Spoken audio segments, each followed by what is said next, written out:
नमस्कार मित्रांनो, मी निखिल पातोन माझ्या चॅनलवर आपल्या सर्वांचे स्वागत करत आहे। बघा, महाराष्ट्राच्या नदी प्रणालीत भीमा नदी, कृष्णा नदी, गोदावरी नदी, तापी नदी आणि नर्मदा नदी यांचा समावेश आहे। ठीक आहे, त्यातली आपण बघणार आहे कृष्णा नदी। बघा, नद्यांवर तुम्हाला पोलीस भरती, ग्रामसेवक, तलाठी, PSI, STI कोणती पण एक्झाम असू द्या, त्याच्यावर तुम्हाला 1 ते 2 प्रश्न त्यावर राहतातच। ठीक आहे, त्यातली आपण बघणार आता कृष्णा नदी। बघा, कृष्णा नदीचा जो उगम आहे, ठीक आहे, बघा कृष्णा नदीचा जो उगम आहे तो उगम येतो सह्याद्री पर्वत। ठीक आहे, त्या सह्याद्री पर्वतात सातारा जिल्हा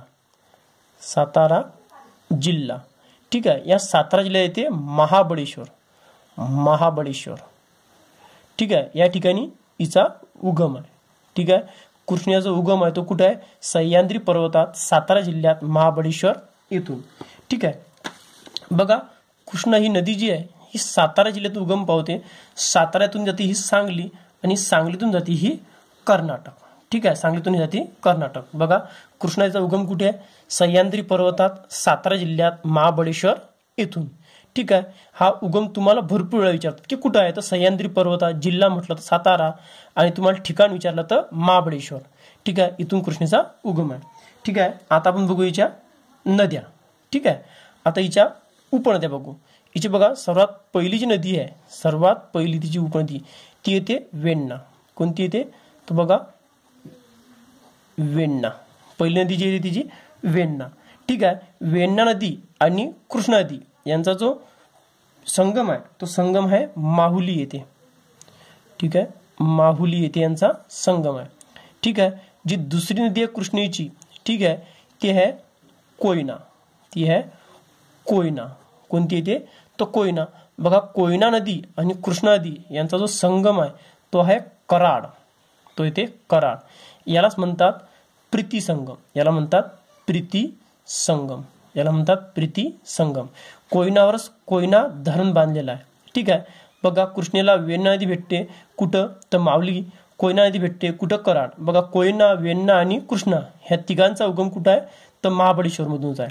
ठीक आहे, ज्या इकडून ज्या भेटतात बघा वेण्णा आणि कृष्णा ह्या हिच्या उजव्या नद्या। नंतर हिला मिळते वारणा। नंतर या नदीला मिळतो वारणा नदी मिळते। कोणती? वारणा। ठीक आहे, वारणा नदी ही भेटते हरिपूरला। ठीक आहे, ही भेटते हरिपूर येथे। ठीक आहे, नंतर बघा कृष्णेची एकमेव डावी नदी आहे। कोणती? तर येरळा। कोणती?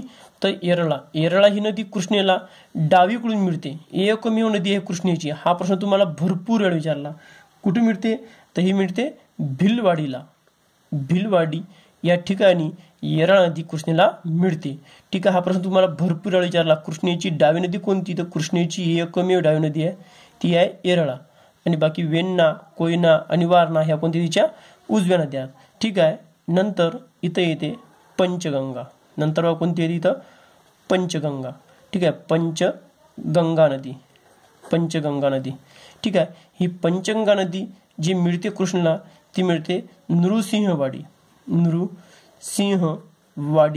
येथे। यालाच नरसोबाची वाडी सुद्धा म्हणतात। इथं आहे दत्त मंदिर। ठीक आहे, नृसिंहवाडी म्हणा की नरसोबाची वाडी। ठीक आहे, पंचगंगा म्हणजे काय?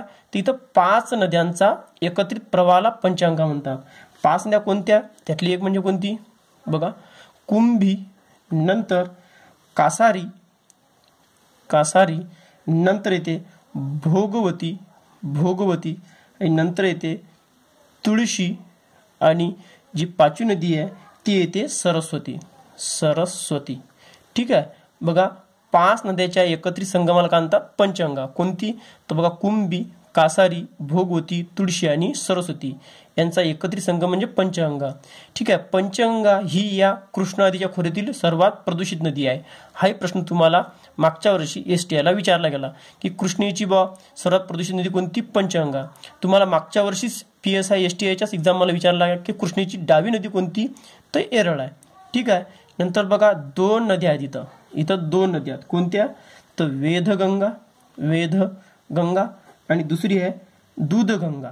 ठीक आहे, दूधगंगा यांचा एकत्रित संगम होऊन तो कृष्णेला मिळतो. तो कुठे मिळतो? तो मिळतो दंतवाडी येथे. दंतवाडी येथे वेदगंगा आणि दूधगंगा यांचा एकत्रित संगम दंतवाडी येथे कृष्णेला मिळते. बघा नृसिंहवाडी आणि दंतवाडी हे दोन्ही ठिकाण कुठे आहे? कोल्हापूरला आहे. ठीक आहे. नंतर बघा इथून समजा आपली महाराष्ट्राची बॉर्डर आहे. इथं महाराष्ट्र आहे, इथं खाली आहे कर्नाटक, खाली येते कर्नाटक. ठीक आहे. इथून कर्नाटकमधून या कृष्णेला जे मिळते नदी ती आहे तुंगभद्रा. ती आहे तुंगभद्रा. हे तुंगभद्रा नदी कृष्णेला मिळते. ठीक आहे. इथं आपला केरळ येतो. आलं लक्षात. नंतर बघा कृष्णा नदीला इकडून जे मिळते ती म्हणजे भीमा नदी.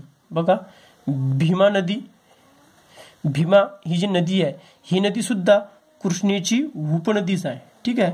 ही समोर महाराष्ट्राच्या बाहेर म्हणजे बघा केरळमध्ये, महाराष्ट्राच्या बाहेर म्हणजे कुठं? केरळला. इथं कृष्ण मिळते कुठं? तर कूरगुड्डी.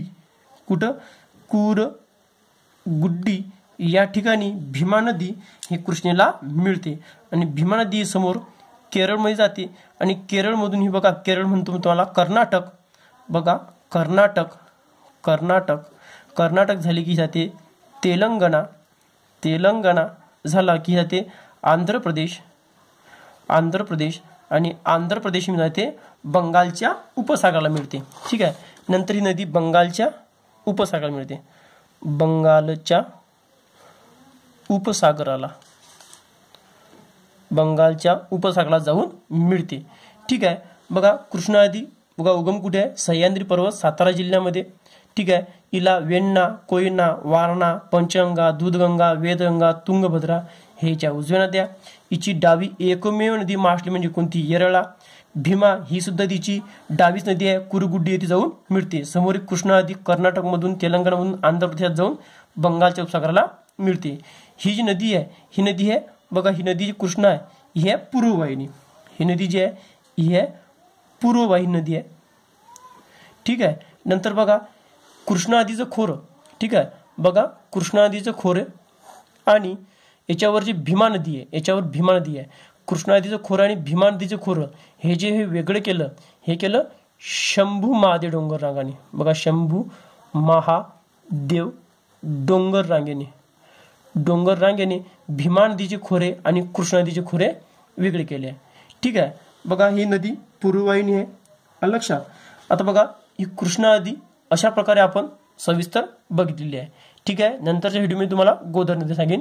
धन्यवाद. माझा व्हिडिओ आवडल्यास लाईक करा, शेअर करा आणि सबस्क्राईब करा. धन्यवाद.